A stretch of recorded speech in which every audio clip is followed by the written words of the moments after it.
Hi, this is Stephen Case. I'm going to read an excerpt from my story, The Woodcutters Sons.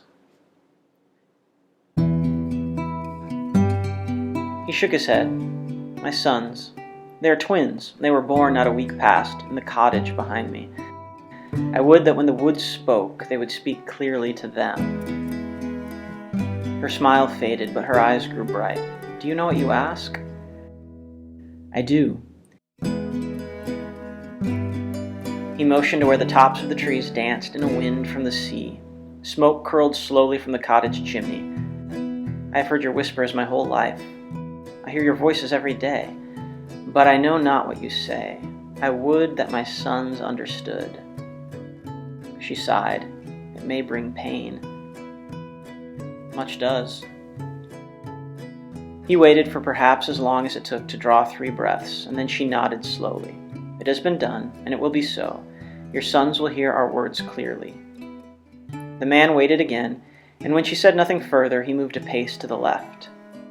She vanished, or rather, what had been her form became only the curve of a birch trunk mottled with shadow. Time passed, and the woodcutter's sons grew. When they cried, whispers outside the cottage windows would quiet them. In the summers, they stared upward with wide, unblinking eyes. When autumn came, they would moan softly at night, and when they began to speak, their words came slow and soft, especially in the winters. The woodcutter, who had seen many strange things in the forest, never spoke to his wife of his words with the birch woman, nor did he tell his sons. The winter their mother died. The sons laid evergreen boughs on her grave. In the spring, they walked the forest path with their father, felling trees and shaping them to be sold or stacked and cured.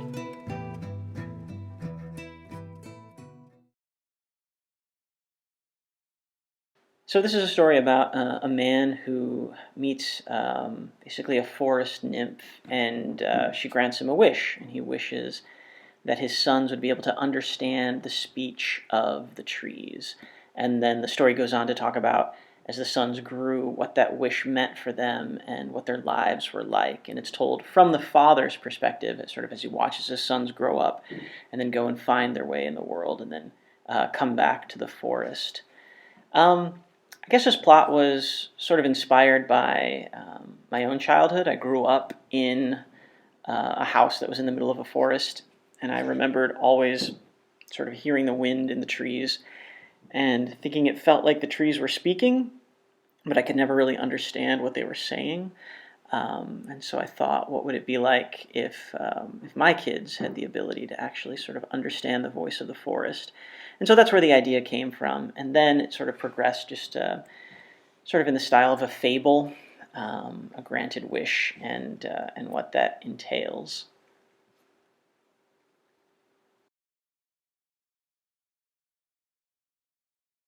Honestly, I think plotting for stories is probably the hardest part. Along with characterization, finding a good plot, figuring out where the story is going to go, is often what is the most difficult for me. I often start with just an idea or a bare image, a scene, a place that I want to be, and I start describing it. And then I'll often find that the plot sort of develops out of that. Sometimes I know how I want the story to end, and I know how the story begins, but I'm not quite sure how to connect those two pieces. I don't know how much I've grown as someone who writes plot well. I think one thing that helps a lot is reading other good writers, studying other short stories, what makes other stories work, what makes the plot continue to move forward, what catches the reader by surprise. And so seeing how that's modeled in other short stories is something that I try to do. I'm always reading collections of short stories and sort of studying that craft.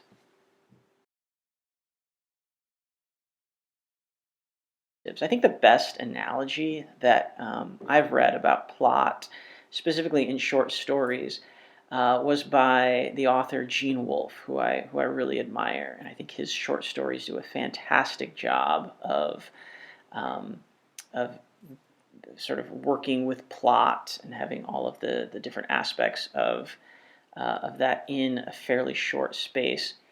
And his analogy was, when you think about plot, you should think about a lion tamer. And a lot of writers are like a lion tamer who just, their idea is like the lion. When they say, hey, I have this wonderful idea, look at this amazing lion, isn't it great? But his point is that that's not enough. If you were a lion tamer and you just wanted people to look at your lion, it wouldn't be a very interesting show. And so he has this line where he says, you have to put your head in the idea's mouth. You have to get your idea to do something surprising. You have to catch your reader off guard and sort of amaze them with your idea. And I think that's what plot is, or that's what plot is a way to do. It's a way to take that idea and do something incredible with it. And that's, I feel like, still really hard to do. Figuring out how to simply go from describing an interesting idea or an interesting scenario or an interesting exchange between characters to something that really catches the reader up in the plot and in the story. So as far as advice goes, I think I would advise people to keep that in mind. Are you just describing the lion, or are you doing something with the lion? Are you putting your head in the lion's mouth?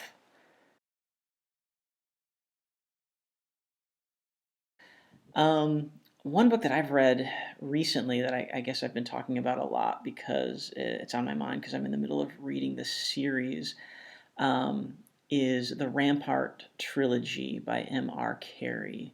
It's a post-apocalyptic science fiction story, and it does a fantastic job with plot. And what it does is it starts in a small village, and the scenario is sort of small and focused. And it keeps zooming out and getting larger and larger and larger, and the stakes keep getting higher and higher. It's also similar to what the authors of the Expanse series have done in their books, in their series of novels. I feel like plotting works really well in these novels. You are sort of taken from scenario to scenario, and in each one you're getting pieces of a bigger and bigger picture. The pacing is excellent, and it keeps drawing you in as a reader. So those are two examples off the top of my head, the Expanse series of science fiction novels, and then M.R. Carey's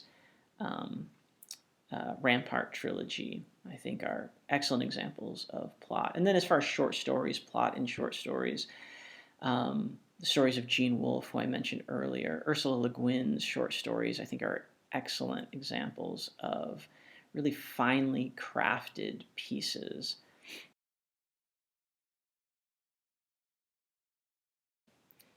So yeah, I hope that's helpful. Again, if you or your listeners are interested in my work, I'm at stephenrcase.com, and you can follow me on Twitter at stephenrcase. All right, thanks a lot.